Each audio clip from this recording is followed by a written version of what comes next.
Hi, it's Rachel here from Abyss Scuba Diving in Sydney, Australia. I'm a master instructor and I've been working in the dive industry for 20 years and I've also been diving for 30 years. And today I wanted to talk to you about buoyancy. I think this is probably one of the most important skills to master as a scuba diver and probably one of the hardest ones to master as well.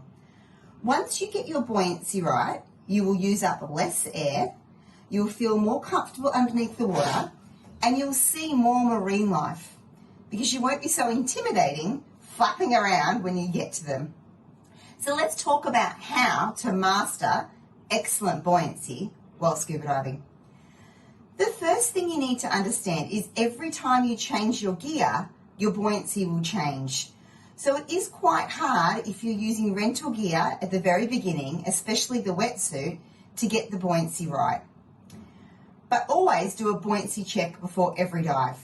So we need to jump into the water with all the gear that we're going to dive on and hold our breath, a normal breath, and we want to be floating at eye level with no air in our BCDs. Once we've got that right, inflate your BCD, get comfortable, and get ready to deflate to go underneath for a dive. Now it shouldn't be easy to get underneath the water. So once you deflate your air out of your BCD to start your dive, let all the air out of your lungs, and you will start to sink. Once you sink underneath the water, turn down, put your feet up and start to kick yourself down. If you're deflating your BCD and sinking like a stone, you're too heavy. And yes, it makes it easy to get underneath the water, and I have people say to me, I'd rather have too much weight than not enough. But the problem with it is, when you go underneath the water, your wetsuit compresses, it becomes less buoyant, you need to add air to your BCD.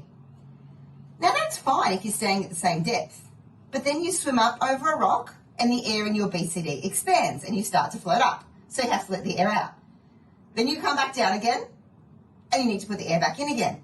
And you're constantly having to add air or take air out. So realistically, it should be a little bit tricky to get underneath the water.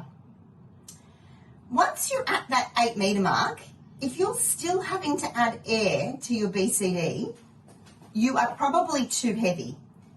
Your wetsuit hasn't compressed enough at 8 metres for you to need to add air to compensate for that wetsuit compressing. So that's something to think about. If you can get to 8 metres and do a fin pivot, something we learn in the Learn to Dive course, so laying on the bottom and taking big, long, deep breaths, and you can get your buoyancy right at 8 metres without having to add any air into your BCD, so exaggerating your breathing, and you can lift up and go back down, your weighting is probably right.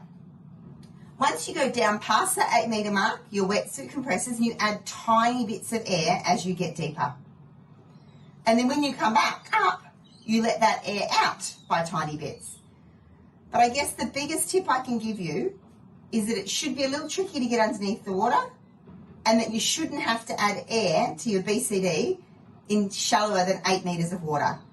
If you're doing both of them, you're doing really, really well, okay? So once you get a little bit deeper, you do have to add air. And as you go deeper, you'll add more air and more air. And then when you come shallower, you need to let that air out. It is a skill, it needs to be worked on, but once you've got it, it'll be the closest thing you've ever got to walking on the moon, unless you're a billionaire. It's pretty amazing when you can be under there going for a dive and take a big breath in and go up, and take a little breath out. Want to go down and see that weedy sea dragon?